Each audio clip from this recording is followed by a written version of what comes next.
Hello, and welcome to Macrobiotic Discovery Program. This program is designed for people who just want to know more about macrobiotics and what kind of system is macrobiotics, how it can help people with health problems or with healing or just create a happier and better life. So let's get started, and we begin with the first session, harmonizing with nature. Let me minimize my picture and let me go back to presentation. So the very first session is titled Harmonizing with Nature. Let's discuss what's going to be covered in the course. All 8 sessions are really touching up on vital topics vital to understanding and practicing macrobiotics. The very first, harmonizing with nature, I choose that one because it's so important to organize and to be in the right lifestyle before even talking about the food or health. Health's not going to be created if you destroy your lifestyle, if you're not harmonizing with nature. And then we're going to discuss wisdom of life energy. Those are famous yin and yang energy that create qi, the energy of life. We're going to talk about getting started in session 3, how to get started with macrobiotics, practical advices in session 4, how to organize your life, how to do shopping, how to cook, how to do everything. And then session 5, acid and alkaline, extremely important topic. Being acidic, meaning being sick, being alkaline means being healthy. Let's figure it out. And then we discuss 2 major systems that create health or destroy health, immune and digestive systems.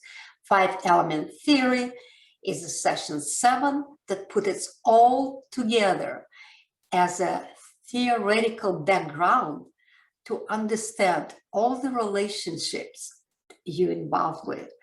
And session 8 is Oriental diagnosis.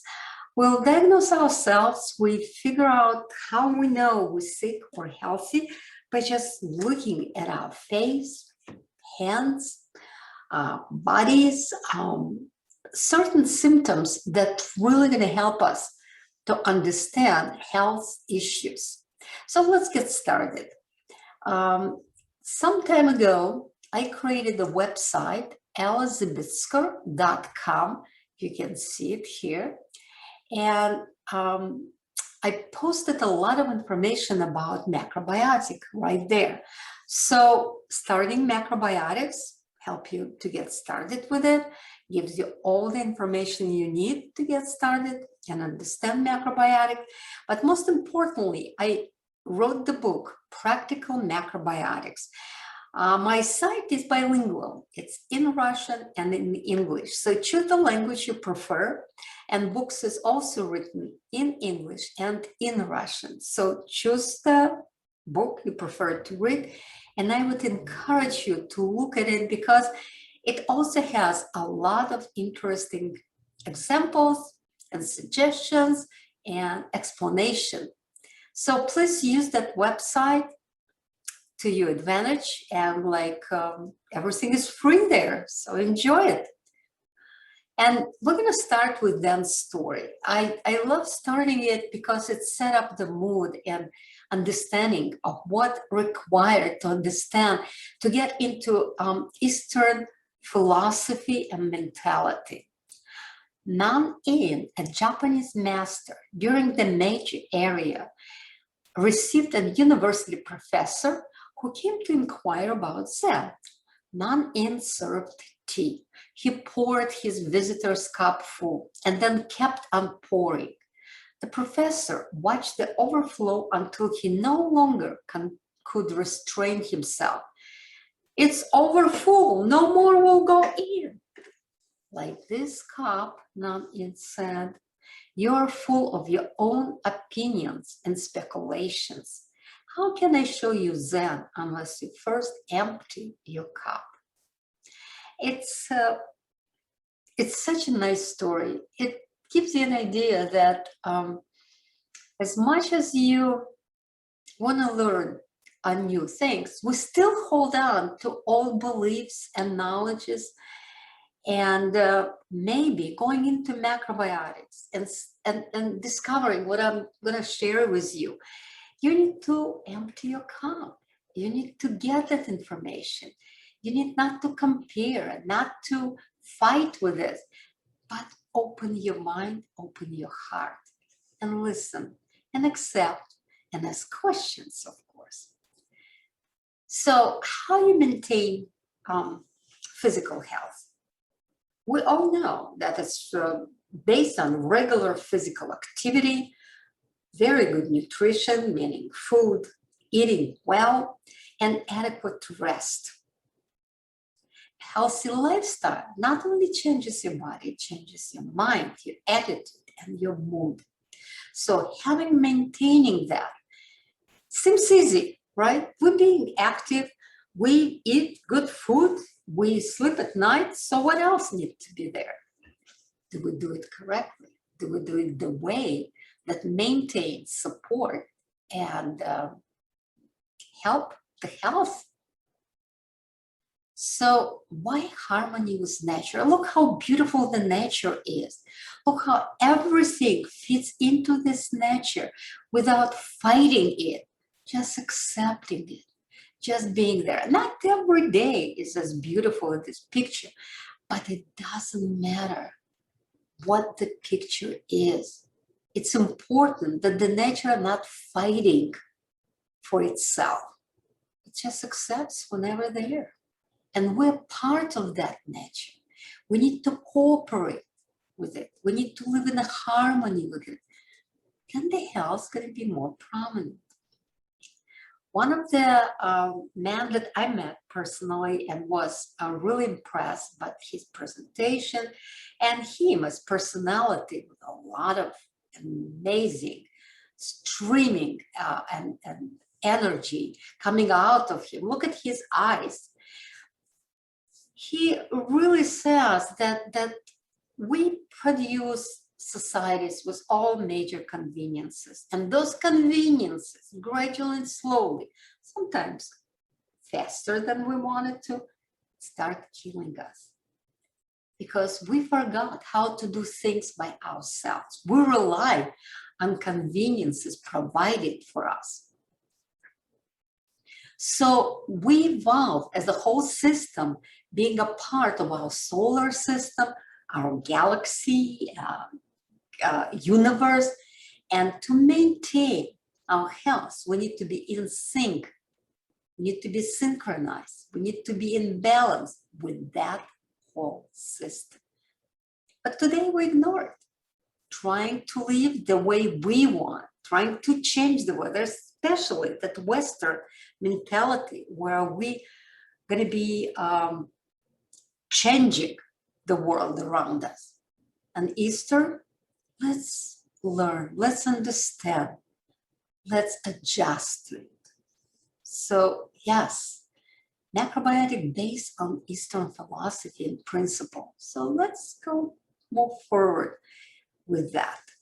So we're part of the huge universe, and that universe is enormous, infinite. No matter how you look at it, we're a tiny little part of the whole universe. On the planet Earth, we call it Earth. Whoever created that whole thing may call it differently. And what we're trying to do, to change it for our conveniences, for our desires, for our what we want to achieve the most in our life. And if you go even further into micro world, it's also infinite. No matter how deep you get into tiny little particles that we consist of, it's still a huge open space to go to further.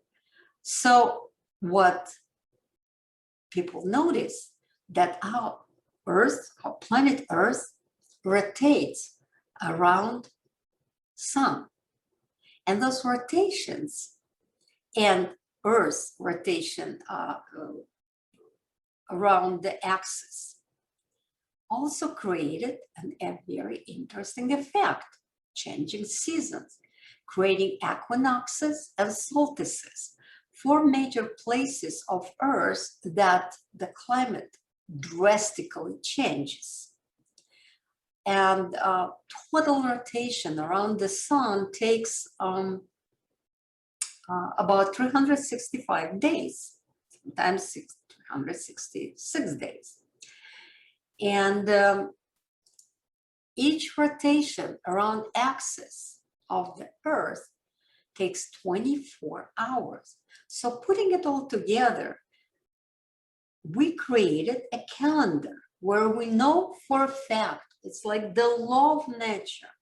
If you live in temperate climate, the seasons will be changing. And there are two major seasons. Cold season, winter, and hot season, summer. And two seasons where the weather changes. It's a spring and fall. So divided equally for 12 months. Each month is divided in 2 weeks. So that nature has a rhythm. The Earth rotating around sun, there's actually rotating, spinning around axis and changing the time, always predictable, always on a schedule, created rhythms of nature. Noticing those rhythms, Chinese people being so creative and so observant and so into documenting things for hundreds and thousands of years, they noticed that those energies between winter and summer, not stable energies, they're always changing one into another, unpredictable rhythmic schedule, and depicted it in this kind of like circle where you see white part of it is summertime, dominated by sun and hot water, and dark side is a winter time, dominated by moon and cold mountains. So out of those two noticeable energies changing one into another, Chinese created that amazing symbol, Yin and Yang symbol, Yin Yang. They're not separate, they're together. Together they create what it called wholeness. It's a oneness also sometimes called, but they are very different and antagonistic and complementary to each other. One does not exist without another. We know about Yang because there is Yin. We know about winter because there is a summer. We know about happiness because there's maybe unhappiness. We know about health because there is sickness. We know daytime because there is a nighttime. So there are always two major forces. There are many other little forces between them, but two major forces, Yang and Yin, that created everything around us. Between two of them, there's a one energy called Qi or Prana or life force or жизненная энергия in Russian, coming out and really created life on Earth. So those Yin and Yang energies are true to the whole universe. It's not just for planet Earth. It's applied to everywhere, to micro world, atoms and molecules, to universe, galaxies, ever-expanding universe. Those two energies created everything. And you can break down either macrocosmos or microcosmos into two antagonistic and complementary energies, where one does not exist without another. So what does it mean actually? It means a symbol of harmony. This is the ancient symbol of harmony. It's harmoniously put together. They're constantly changing one into another, but they're harmonious. They're in a circle. They're not in some unbelievable shape. It's a harmony depicted by the circle. And that life is a balance of opposite forces and in constant flux. Whenever you see, whenever you know is life, is living, it always has those two forces, which are changing one into another constantly. As a matter of fact, it's never been a single moment where you either totally yang or totally yin. They're always in everything. The two of them exist, but one of them dominates. So you could be more yang than yin at some point in time, or more yin than yang in another point in time. So how did they notice it? Just watching the nature, watching the sun changes position in the sky, and realizing how much the temperature changes because of that. Looking into hills and fields and mountains and growing plants, the Chinese developed that amazing idea about two major antagonistic and complementary forces. But not only that, it's interesting that Chinese also, by the way, instead of 4 seasons, we're talking about now 5 seasons. Chinese chop a little bit of from the fall and summer time and created what it called late summer, because it changes so much from the hot season of summer into cooler autumn or fall season. So they call it late summer or Indian summer in America, or Papye Leto in Russian, right? So all those seasons changing one into another constantly from winter. And we know it for a fact, no matter how much we're in the winter right now, this moment, in February 20th, it's going to be springtime. We know that. That's how nature works. During springtime, we enjoy the warmer climate, the warmer weather, the better being outdoors and starting doing new things. Spring is like new things springing on us, right? Or out of us. Or we want to start something, create something new. And out of spring comes summer. After summer comes late summer, and then autumn, fall season, and winter again. And it's going on and on and on for millions and billions, probably, of years. Interesting that inside of each season, of course, yin and yang changes also one into another all the time.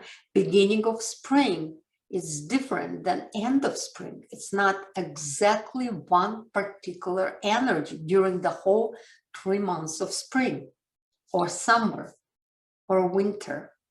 Each one of them changes into another slowly, gradually, but surely. But look at the day. We start in the morning, springtime. We go up, we get up, we go about our businesses. We're creating, we started something. In the noon, which is more like a hot time of the day, corresponds to summer. The energy changes. Then from noon, it goes into afternoon, where energy changes again, going down, slowing. The time is not slowing, but the energy does. And then from afternoon goes into evening, night, sleeping, relaxing, and in the morning we get up again. Again, the rhythm of those changes. We know it for a fact, for sure. We know exactly when the sun rises and when the sun sets. And our goal, and what macrobiotics teaches us, is we need to actually follow that rhythm. We need to follow that change, because if we don't, we destroy our health. Because the health is going to be in only if we're in balance with those changes in energies. And each one of them also, hold on, go back. Each one of those times of the day also have energies changing. So if you start morning at 7:30 in the morning, it's not the same morning at 11. It changes more into yang. So it starts like more yin, going up into hotter part of the day, changing into yang, and then yang staying a little bit at the noon, and then start turning into yin and going more yin into the night, when we get more rest and we sleep at night, and then it starts over again. Those two energies changing one into another constantly. Notice that within the yin, a white part of the symbol, there's a black dot. And within yang, a white part of the symbol, there's a black dot. And within yin, black part of the symbol, there's a white dot. It's just telling you that at the most extreme situation with yang, when yang becomes really big, see how big it is on the top right there, on the top of yang, there's a little yin started growing, and then growing more, becoming larger and larger, becoming really big, and then yang is born inside. So yin converted to yang, yang converted to yin. It's an interesting idea of energies changing one into another in everything and anything we do, in living things, and supporting the change, not going against it, not telling the change that forget it. It's an evening time, but I want to get up. I don't want to go to bed. Not going to help. You have to follow it. You have to be part of that particular law of nature. Every organ inside of our body is created by actually also following the rhythm and law of nature. You may sit there and think, I'm gonna, you know what, I don't like kidneys being there. I'm gonna change my kidneys. I'm gonna move them to another place. Not gonna work. We know that, right? Or I don't want a heart work that way. I want a heart move here. Yeah. That's how we created, like the whole universe is created.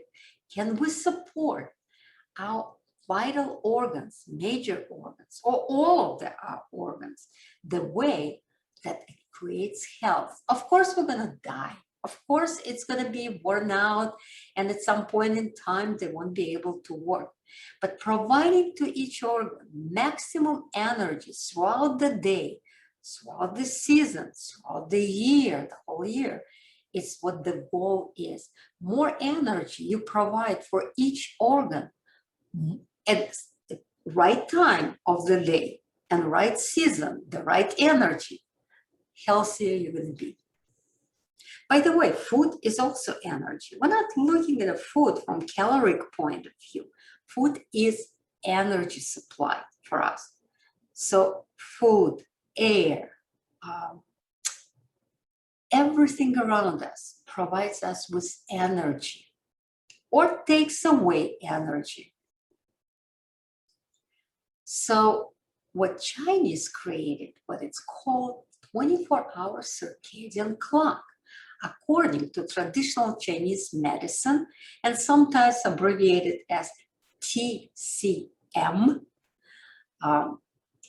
So many other, not only Chinese, but so many other traditions in Asia, vital energy flows through the 12 organs and completes one cycle every 24 hours.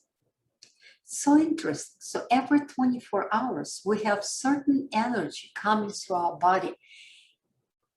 And let's discuss it. Let's look what kind of energy going through which major organ. So black dots represent, you got it, yin quality, yin energy, and white dots, yang energy, which are changing. See inside of the circle, that symbol of energies changing one into another. The same is outside. Look at the clock, it's 24-hour clock. So how does it work? We have major organs. Look at those major organs, liver, gallbladder, they are paired organs. One of them yang, another yin. So the first one, the first organ, like liver is yang, gallbladder is yin organ. They involve in distribute energy in your body. Lung, yang organ, large intestine, yin organ, excretion and inhalation. They're connected to each other. If one destroys, another is destroyed. Spleen, stomach, storage of energy. Heart, small intestine, where heart is yang, small intestine is yin. Quality of the blood. Small intestine build the quality, heart is pumping the blood. Small intestine build the blood, and heart is pumping the blood. And kidney, bladder. Kidney being yang organ, and bladder is yin, purifying, taking away all the toxins from our body. So looking at the clock starting, let's say at 11 or 23 hour, gallbladder start detoxifying itself, cleansing itself. It's a yin energy. And it does for 2 hours, from 11 at night till 12 midnight till 1 in the morning. And at 1, liver got the most energy, and liver detoxifying itself from 1 to 3, where it energy moves to lung. The most energy moves to lung. Lung detoxifying itself from 3 to 5. And then at 5, large intestine began working and doing its job, excretion, right? Lung, large intestine. Lung is yang organ, white, and large intestine, yin organ, black. And then at 7, stomach began working, which is a yang energy, working for 2 hours. And then moving, energy moves, the most energy moves to spleen, pancreas. From spleen, pancreas combination. Spleen, pancreas, even though we in the Western medicine are 2 separate organs, in Chinese medicine, it's 1 organ considered, 1 organ. And at 11 in the morning, heart starts working and get the most energy at 11 a.m. At 1 p.m., 13-hour, small intestine.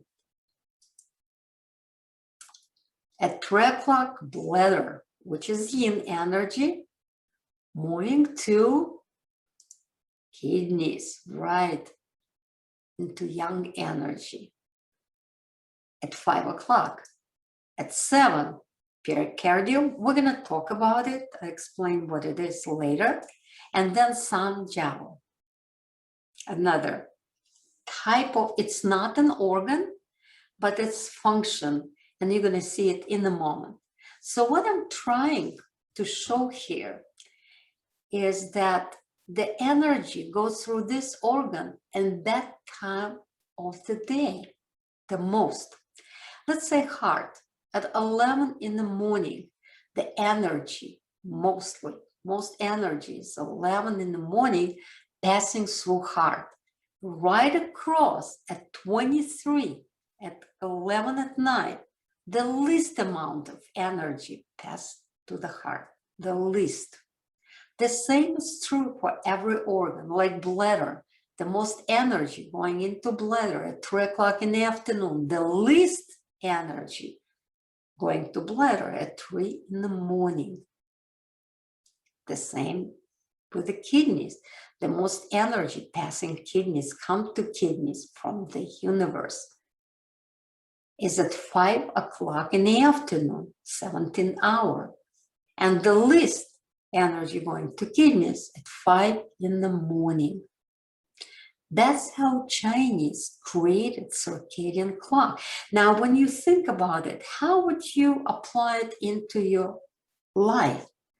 What do you do throughout the day? Your liver won't be able to detoxify itself if you're not in a deep sleep. Because if you're not sleeping, if you're eating or the food passing by and not digested yet, the liver cannot detoxify itself. And you cannot wake up in the morning refreshed and full of energy and start a new day. You're going to feel sluggish, tired, fatigued throughout the day. You're not going to be thinking straight. Your intuition not going to work properly. But to be in a deep sleep, you need to be in bed by 23 hours, 11 in the evening. So gallbladder starts detoxifying itself. And by the time it's done, it passes baton to the liver. You need to be in deep sleep at that time. The most important sleep at night, like deep sleep, comes between 1 and 5. Anytime between 1 and 5, it's good to have deep sleep. I don't know if you have, I use Fitbit, and I do know how I sleep through night and what happens with me throughout the day. And getting 2 hours of deep sleep through the night, it's a big achievement, believe me. Usually 30 minutes to an hour, and between 1 and 5. But I got it to 2 hours, so I'm very happy about it. So following that, circadian clock will help you to understand what you need to do at what hour. So when do you think you should have a breakfast in the morning? What would be the best time? The best time would be while stomach has the most energy, between 7 and 9. And the large intestine freed itself from toxins and empty, because it had the bowel movement before 7, and it has to go like that every single morning. Then you are getting the most energy out of the universe. And your body has the most energy supply. That once you eat your breakfast, then remember what spleen does? Storage. It got the energy from stomach being processing the food, creating energy and storing it in spleen. That's the time where your brain works the best. The best morning meetings with people, the best thing to schedule to do brain work is between 9 and 11. If you need to schedule a meeting, which is you need to pick people's brain, you need to them to think creatively, it's between 9 and 11. Of course, later in the day, need to be done, but people not gonna feel that creative, or the brain work not gonna be that great. When do you have lunch? Before the small intestine starts passing most energy. Why? Because that's when blood is created. So the best time for lunch between 11 and 1 in the afternoon. That's the time where a small intestine began working, has more energy, and creates the blood. We don't want to eat too much, I would say, non-energetic food, something that takes away the energy. We want a more energized food, food that gives the warmth to the body and helps the heart to function better. We're definitely going to talk about it. And then bladder starts, what the major function of bladder kidneys? Purifying.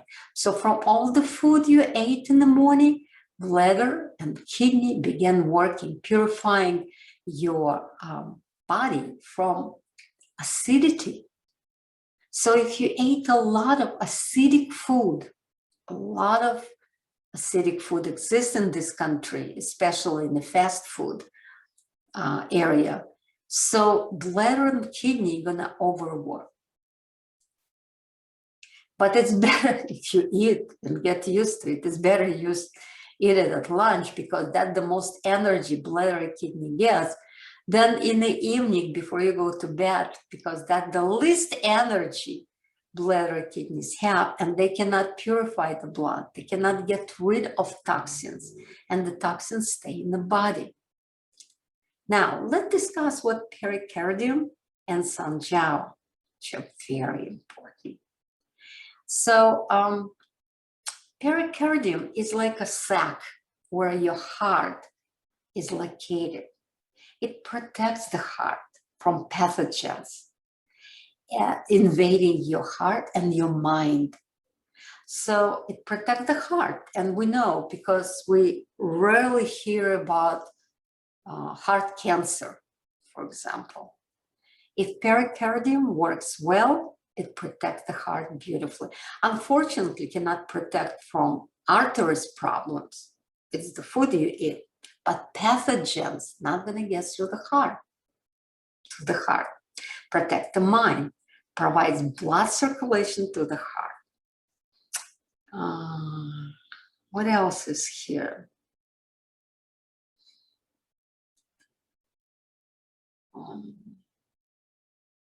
I think that's the most important function. They're the most important function of pericardium. What sanjiao is another very interesting thing. Our body is divided into 3 major areas. It's called triple heater, triple burner. Those areas where energy stays and heat should not invade from one area to another. So the kidneys, intestine, and bladder has one area. If it created the heat, it shouldn't go into liver, spleen, stomach, and pancreas to the middle area. It should stay where it is. But if liver creates the heat, it shouldn't go into heart and lung.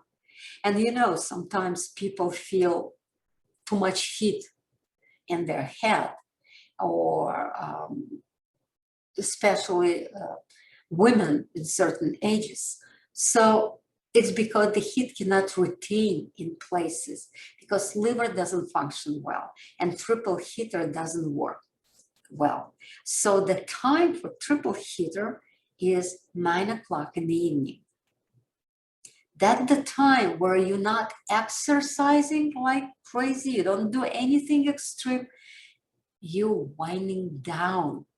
You prepare to go to bed. You read the book, you drink a cup of tea if you can, because at a certain age, you better not to eat or drink anything after 7 p.m. That's the best time, actually, to preserve your triple heater. So, putting it all together, here is the circadian clock put together by Jane Bartholomew. You can find it on Google, you can Google it. And you can actually see the suggested activities throughout the day.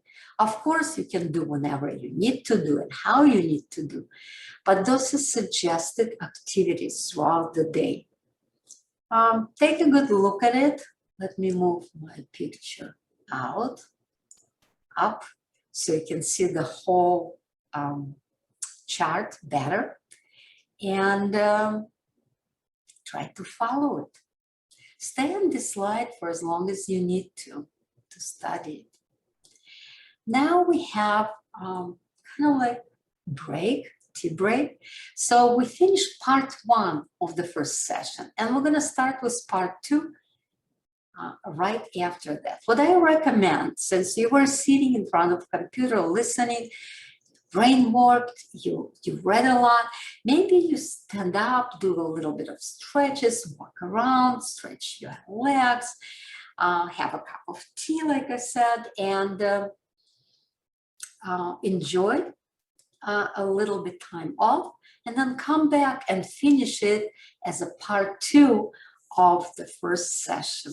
Please let me know if you have any questions, and if you like to ask specific questions regarding your particular situation, you know where to ask and where to write. You have my emails, you have my phone, you have, you're part of Macro Discovery group where you can have a question, maybe other people be interested to see them and to find the answers.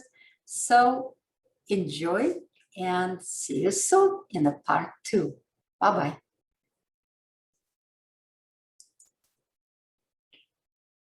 See you soon.